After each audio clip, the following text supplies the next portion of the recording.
नमस्कार मित्रांनो, मी प्रज्ञावंत Gaikwad, software engineer, Siva आणि फाउंडर माही ऑनलाईन उद्योग समूह. आपल्या समोर अतिशय महत्त्वपूर्ण अपडेट आहे. आता शेतकऱ्यांसाठी सर्व जिल्ह्यांचे पीक विमा आता मंजुरीला मान्यता देण्यात आली. तर पीक विमा वितरणास आता होणार आहे सुरुवात.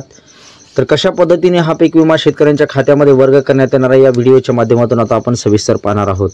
महाराष्ट्रातील शेतकऱ्यांना अनेक दिवसांपासून प्रतीक्षित असलेले पीक विमाबद्दल शासनाने महत्त्वाचे पाऊल उचललेले आहे. आता पीक विमा रक्कम शेतकऱ्यांना मिळणार आहे. 33% नुकसान भरपाई झालेल्या शेतकऱ्यांना 25% अग्रिम पीक विमा देण्यात आलेला होता. आता उर्वरित 75% पीक विमा वाटप राज्य सरकार सुरू करणार आहे. याबाबत सध्या राज्य सरकारकडून सूचनाद्वारे झालेली आहेत आणि पीक विमा कंपन्यांकडे पीक विमा रक्कम जमा करण्यास शासनाने आता सुरू केलेली आहे. याच्यामध्ये पीक विमा वितरण 2024 कशा पद्धतीने होणार, तर महाराष्ट्रातील विविध जिल्ह्यांमधील विलंबित असलेले पीक विमा रक्कम आता वितरित करण्यात येणार आहे. अनेक दिवसांपासून पीक विमा वंचित राहिलेल्या शेतकऱ्यांना आता दिलासा देण्यासाठी राज्य सरकारने निर्णय घेतलेला आहे. राज्यातील पुढील दुष्काळात परिस्थिती पाहता झालेल्या अतिवृष्टी नुकसान भरपाई पोटी उर्वरित पीक विमा रक्कम शेतकऱ्यांना देण्यास आता सुरुवात होणार आहे.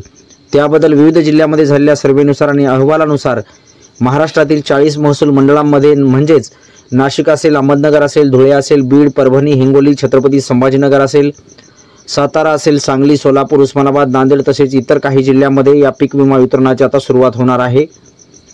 महाराष्ट्रातील 18 जिल्ह्यांमध्ये पीक विमा वितरण सुरुवात होणार आहे. राज्यातील या जिल्ह्यामध्ये अतिवृष्टी तसेच अवकाळीमुळे मोठ्या प्रमाणात नुकसान झाले होते. त्याचबरोबर सध्या दुष्काळाची परिस्थिती ही या जिल्ह्यामध्ये मोठ्या प्रमाणात आहे. अशामध्येच राज्य सरकारने या 18 जिल्ह्यांमध्ये पीक विमा रक्कम वितरित करण्यास सुरुवात करणार आहेत. मार्चच्या पहिल्या आठवड्यामध्ये ही पीक विमा रक्कम देण्यात येईल. रब्बी पीक विमा रक्कम लागू होणार आहे आणि यामध्ये शासनाने प्रत्येक जिल्ह्यासाठी वेगवेगळे रक्कम त्या इन्शुरन्स कंपनीकडे सुपूर्द केले आहेत.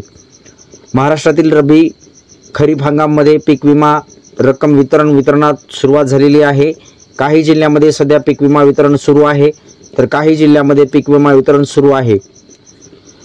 याबद्दल काही शंका असल्यास जवळच्या कृषी अधिकारी व त्याचबरोबर संबंधित विभागांमध्ये माहिती घ्यायची आहे. काही जिल्ह्यांमधील पीक विमा वितरणास मंजुरी देण्यात आलेली आहे. यासाठी सरकारने अधिकृत GR काढलेले आहेत. अतिशय महत्त्वाची अपडेट होती शेतकऱ्यांसाठी की पीक विमा आता सरसकट म्हणजे सर्व जिल्ह्याचे पीक विमा आता मंजूर व्हायला सुरुवात झालेली आहे आणि विमा वितरणास आता लवकरच सुरुवात होणार आहे असं या GRच्या माध्यमातून महाराष्ट्र शासनाने जाहीर केलेले आहे. अशाच नवनवीन अपडेट्स आणि व्हिडिओसाठी परत कवी चॅनल होते. आपण नवीन असाल तर कृपया चॅनलला सबस्क्राईब करा आणि बेल आयकॉनला प्रेस करायला विसरू नका. जय हिंद, जय भारत.